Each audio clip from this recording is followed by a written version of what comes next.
I'm good. Thank you. Thanks, everyone. Heck yeah. Well, hello, Scott. How is it going today? Great, Kayleen. How are you doing? I am doing great.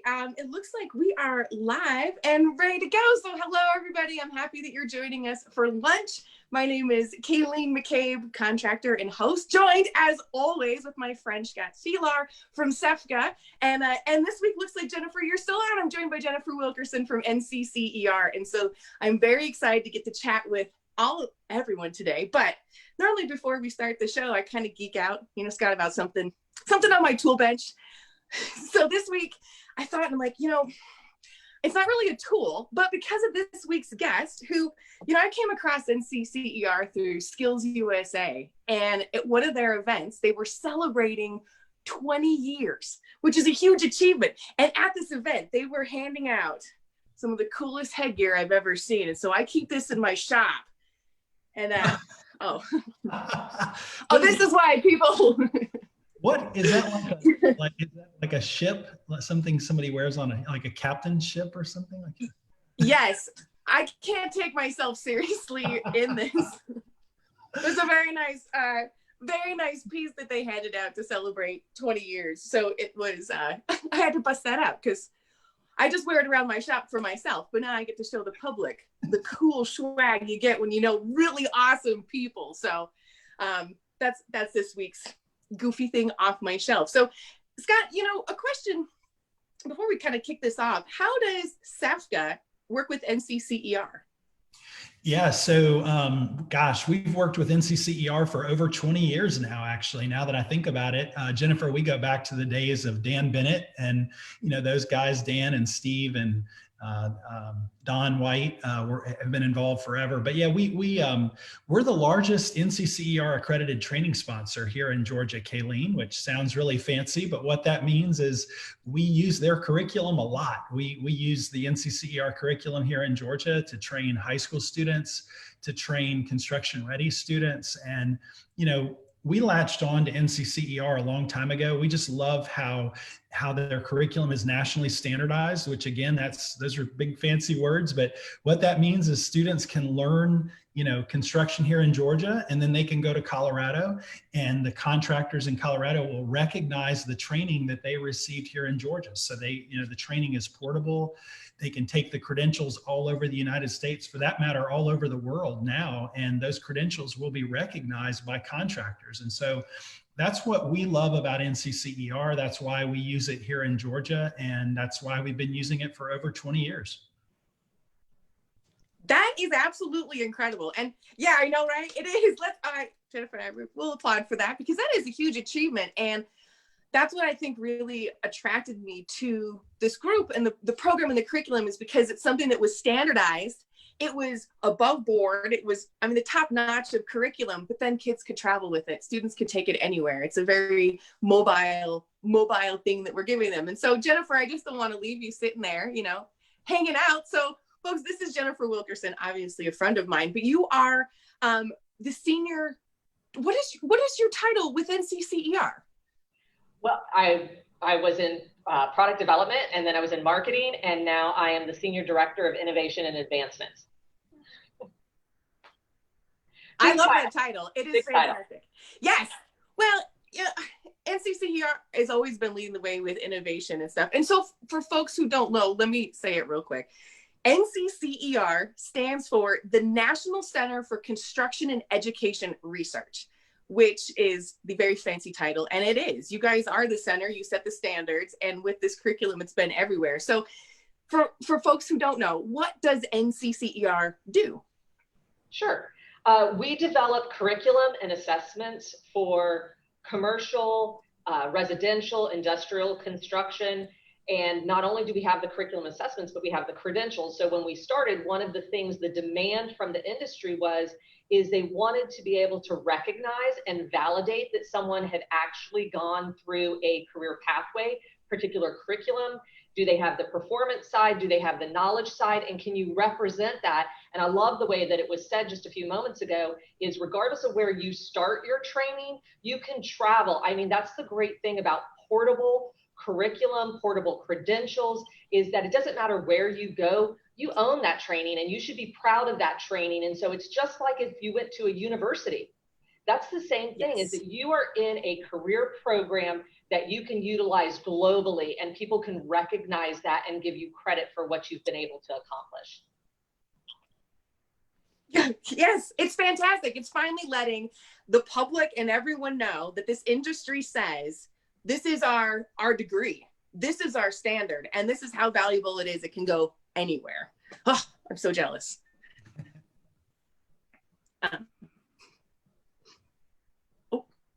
So sorry.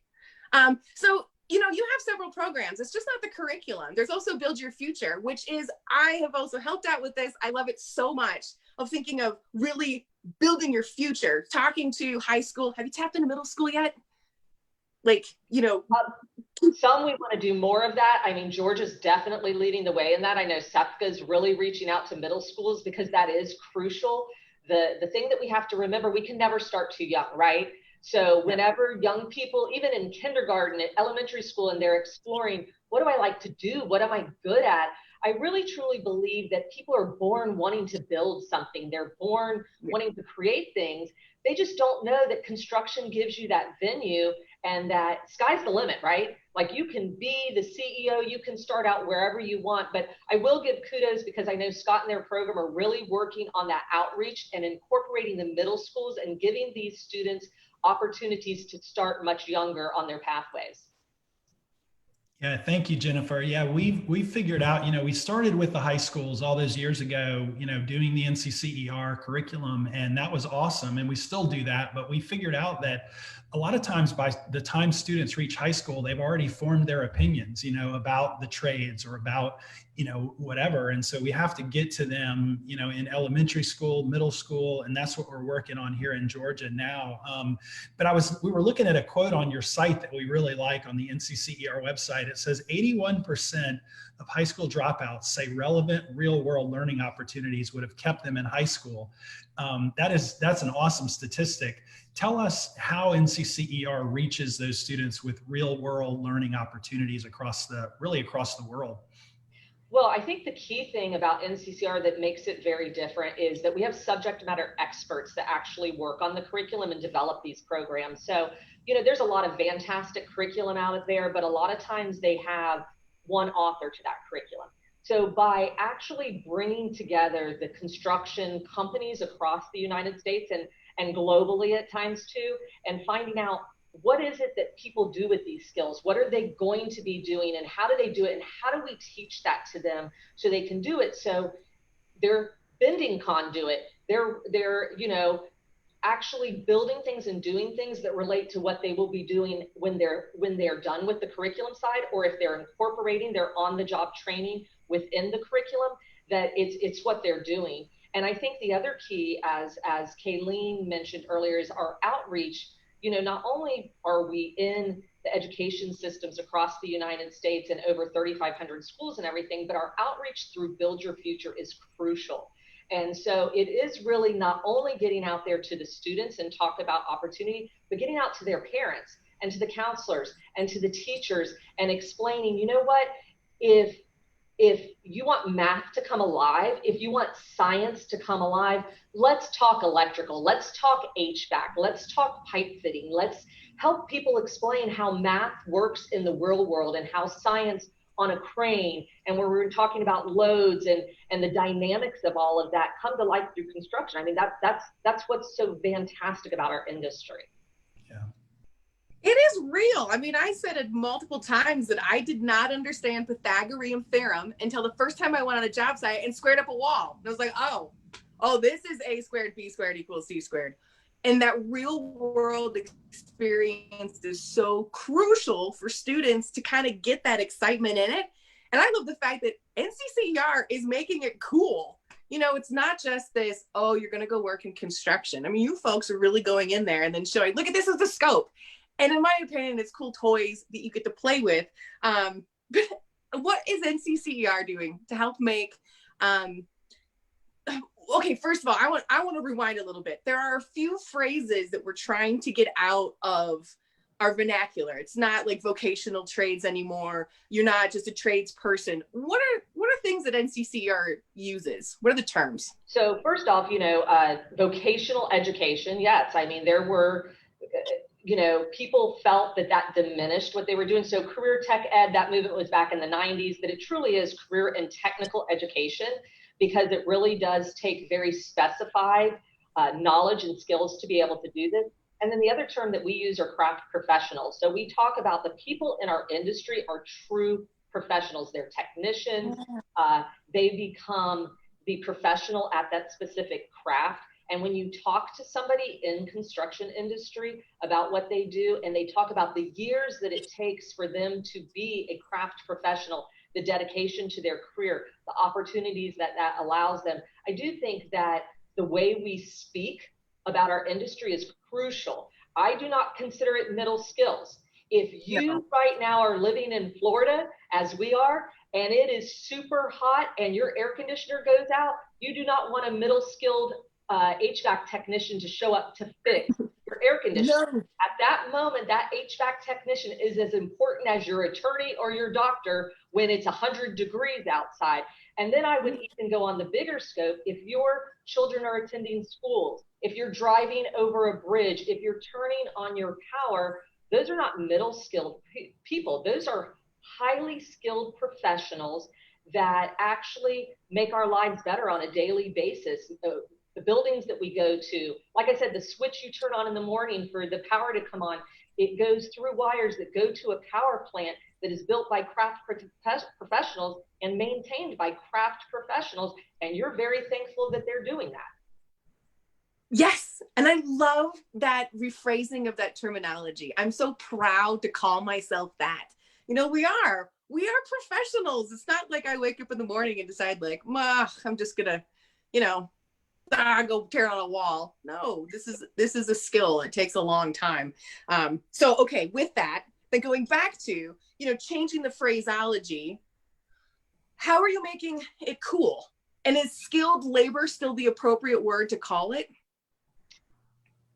Skilled, I think that's the key word, is skilled, craft professional and skilled. So certainly, we never want to say, well, there is no hands-on in the industry. You're never going to get dirty. You're never going to be outside. That's not the case. It's the pride behind the things that you build that's important. It is that physical activity that makes structures come to life, and it takes that hands-on skills. So the skilled part, there is skilled labor involved in what we do, but I just think we have to be really careful how we think of the word labor, because you can also use a labor of love. It's used in that phrase. And so I would tell you right now that one of the things we hear continually in our industry from young craft professionals is, I walk away every day and I can look at what I was able to build, what I could contribute to. I help my communities. I build hospitals. It is just so inspirational for them years later to drive by and go to their kids, I worked on that. Mom helped build that. Dad started on that. That's cool. That's inspirational to everybody to have a part of your community and to really truly give back. And when we're looking at right now some of the natural disasters that are happening, it really is construction, craft professionals, communities coming together and rebuilding and helping these people. And that heart is in our industry. If you haven't been in our industry before and you haven't talked to me, I'm going to tell you right now, we don't do enough to talk about how involved these construction companies, these contractors are in their communities and how much they're willing to give to their communities as far as rebuilding, power line workers coming in from all across the United States to a community, to Louisiana, to help them rebuild right now, to Lake Charles. Those are crucial things, and it's inspirational. It is. And you and I have been able to actually tour some of those companies, and I'm always blown away on what they do. And not only do they love the community, they love their employees on a level that I don't know if many other industries can replicate. All right. So I get how you're making it cool. Check. So just showing how awesome it is. Check. Hey, Kayleen, let me throw something in here. One of the things I like that NCCER does is they, every year, they rally different states to have their governors declare Careers in Construction Week. And I don't know when that started, Jennifer, but that's such a great idea because you all can only do so much from a national level, right? I mean, you really rely on the states and the, local organizations like CEFCA to really get a lot of the work done. So tell us more about Careers in Construction Week and when is that coming up and how is that going this year? I'll tell you here personally in Georgia, we've had a bit of a hard time getting our governor on board because he's so preoccupied with all the COVID stuff. Basically, they say, hey, we're too busy with these other things to worry about official proclamations. So it's been a little bit of a challenge for us here in Georgia, but curious to hear how things are going across the country right now with that.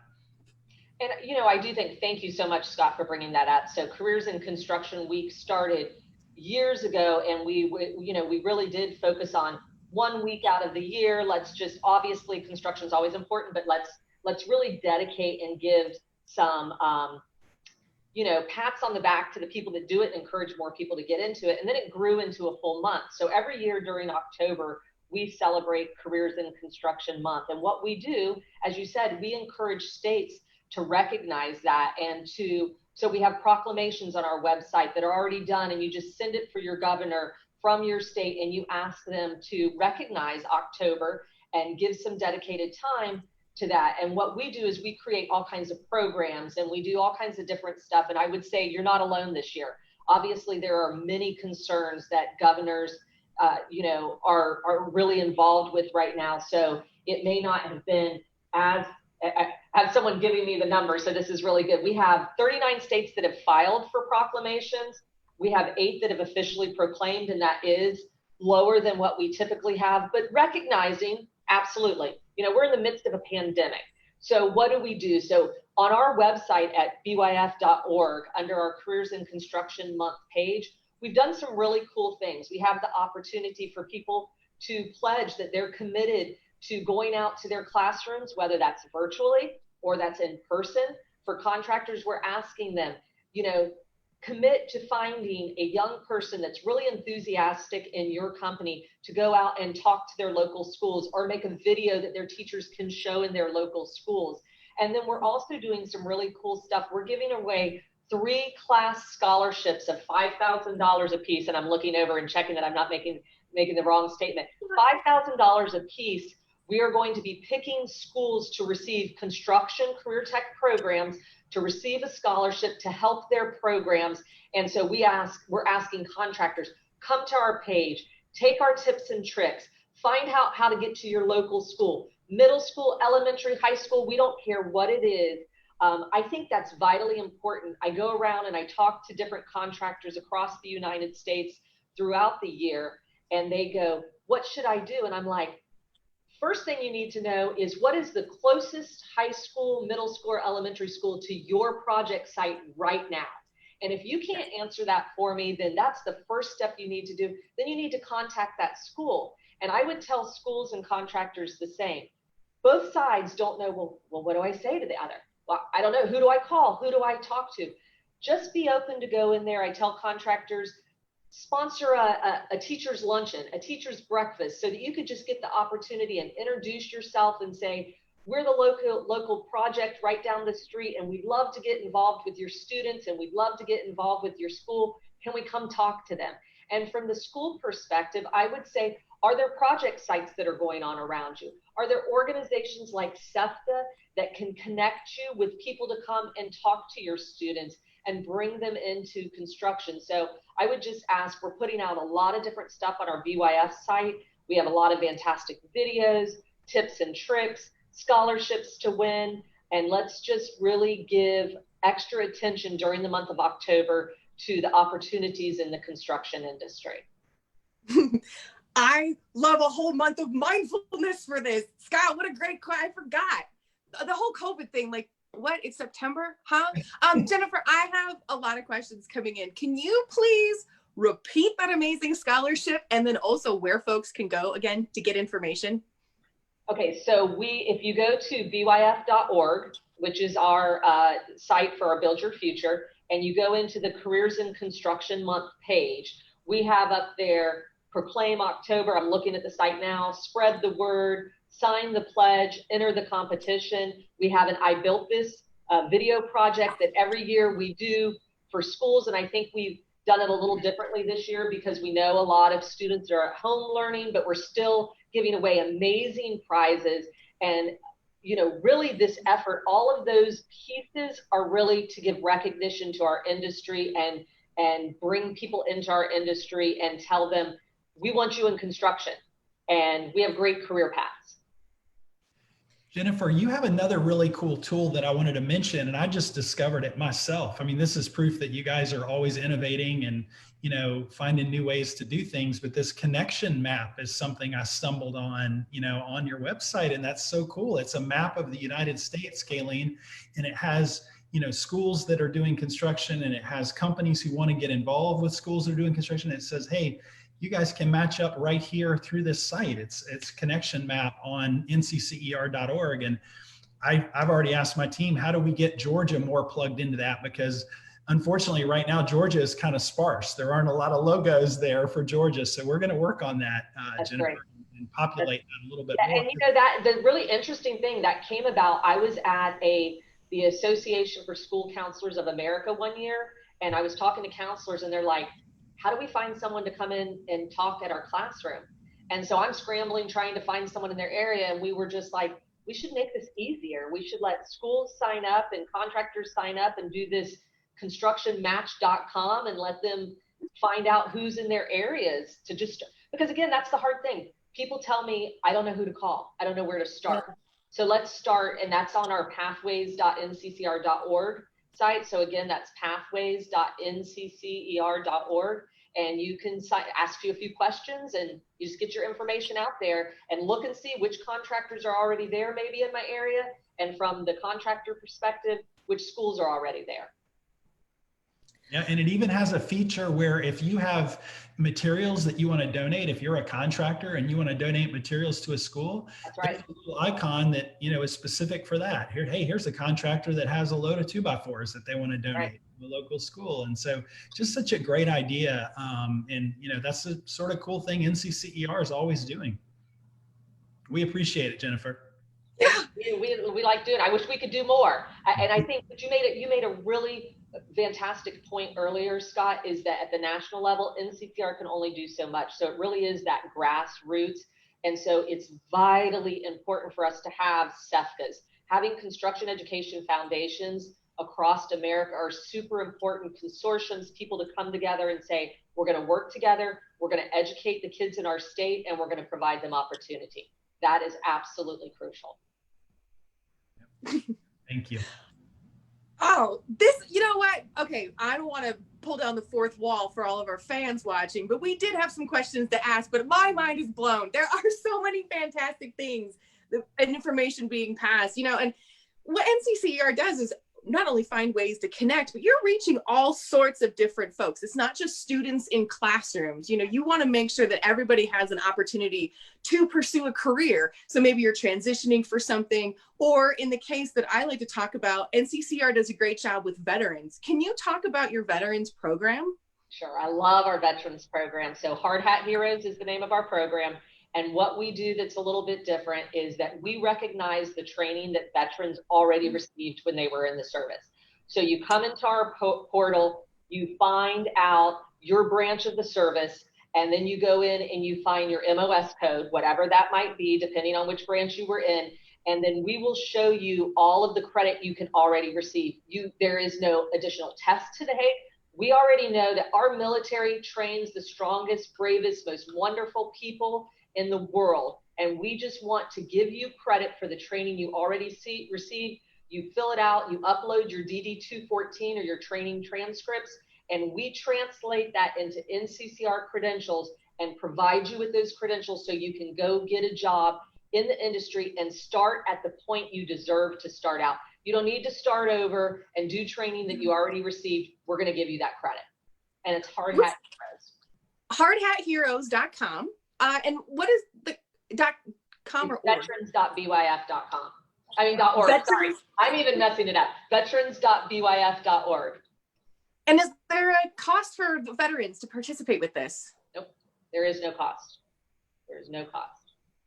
It's absolutely incredible. It's something that I have said for years, that if you can make it through basic training and serve our country, you will thrive on a job site. That's the employee that I want. And so to celebrate.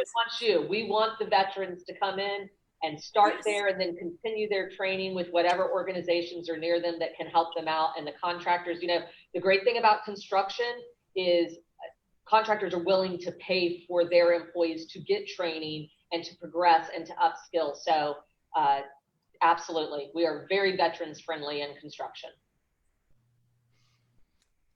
And it's great that you are reaching out with so many people, because we are still looking at a big crisis with how many jobs there are open right now.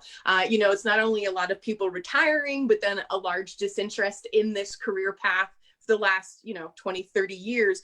Are there certain jobs that are really in demand right now that are like you can hear the industry screaming, like, please get people trained in this. We need them immediately. We continue to see electrical at the top there. We continue to see welding. We continue to see pipe fitting up at the top. Certainly HVAC, there are a lot of opportunities in construction. So there can be everything from a wind turbine technician to solar photovoltaic, if you're into and you really want to help that sustainable energy on that side.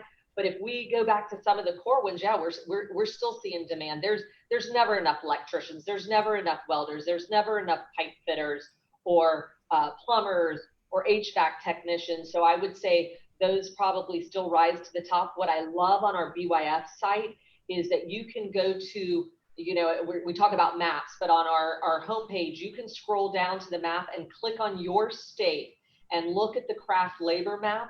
And what we do is we update this on a quarterly basis based on the demand that comes in from the construction labor market analyzer with project starts. And it's saying, okay, in Alabama, here's what we're seeing that have the highest demand. In Georgia, here's what the highest demand is right now. So really helping teachers understand from an industry perspective what the needs are in their particular state is always important.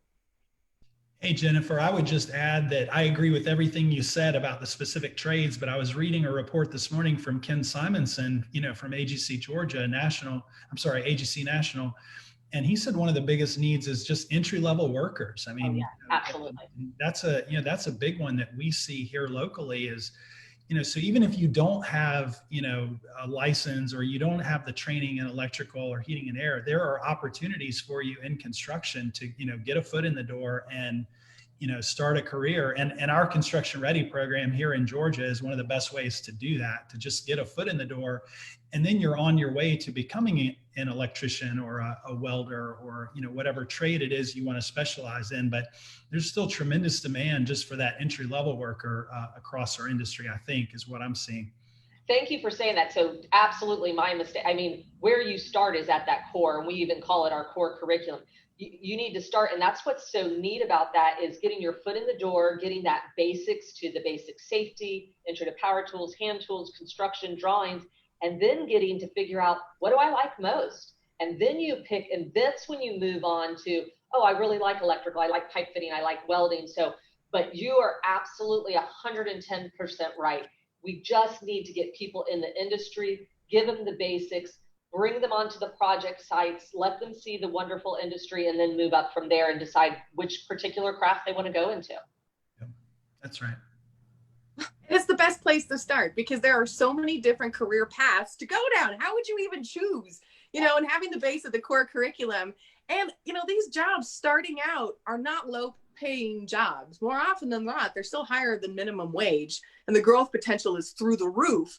But something that can you help me define, Jennifer, talking about what is the difference between assessment and training? Because the core curriculum, I think, is amazing. I think everybody should take that. It's useful beyond just career choices. But what is the difference between those two? Sure. So we, when NCCER first started out, and obviously we wanted to provide this training and do it standardized, we also realized there's people in the industry that never had the opportunity to go through a formalized training program. And we wanted to find a way to recognize the skills they have.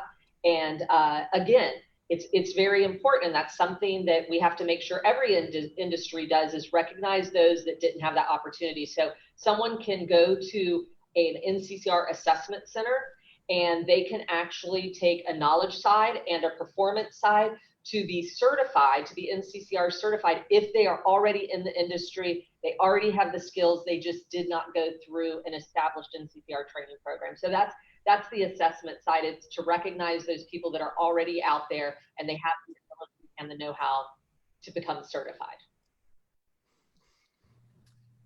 It's awesome. It's fantastic. I know we're running short on time, Kayleen, but I wanted to talk a little bit about the money quickly, if we could. You know, you mentioned it, Kayleen, that these are not, minimum wage jobs. I mean, construction ready graduates, which is our 4-week, boot camp training program here in Atlanta. Our graduates start out anywhere between $13 and $15 an hour. These are entry-level positions with no experience whatsoever. 4 weeks of training, you can make $13 to $15 an hour.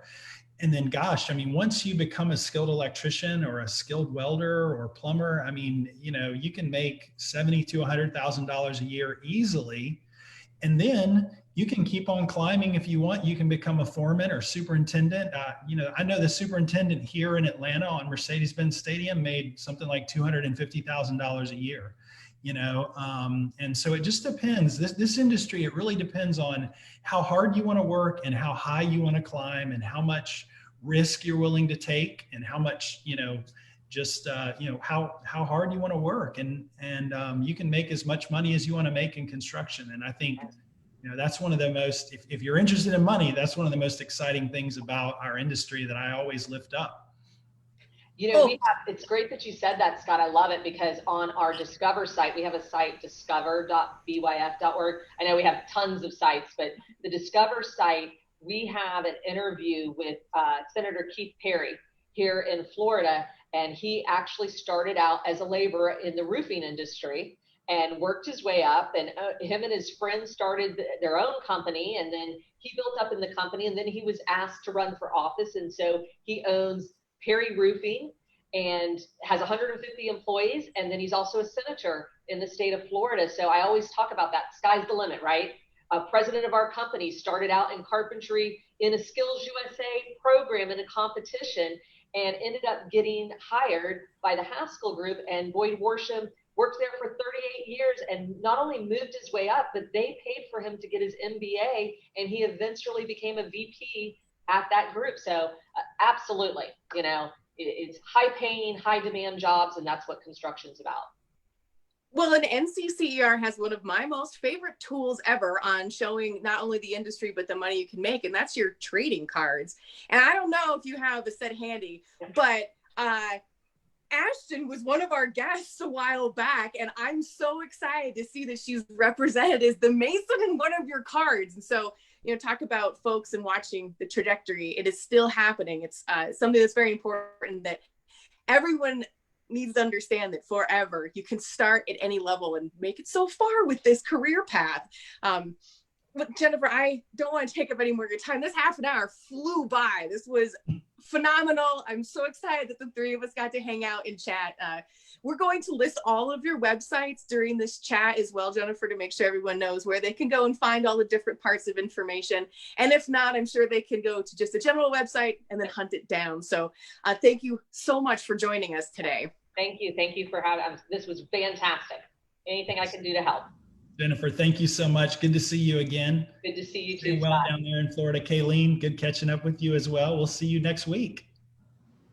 Yes, actually, well, next week we are taking the week off to kind of regroup. We'll be joined the week after on Instagram with my friend Josh Temple. And so, folks, if you have any other questions, feel free to text Careerpath to 31NUTS. I thought I had it, but I'm so sorry. We'll put it in the notes on the text, the number that you can text Careerpath to. And again, we'll list all the websites from this fantastic interview. So both of you have a great day, and we'll see you in 2 weeks.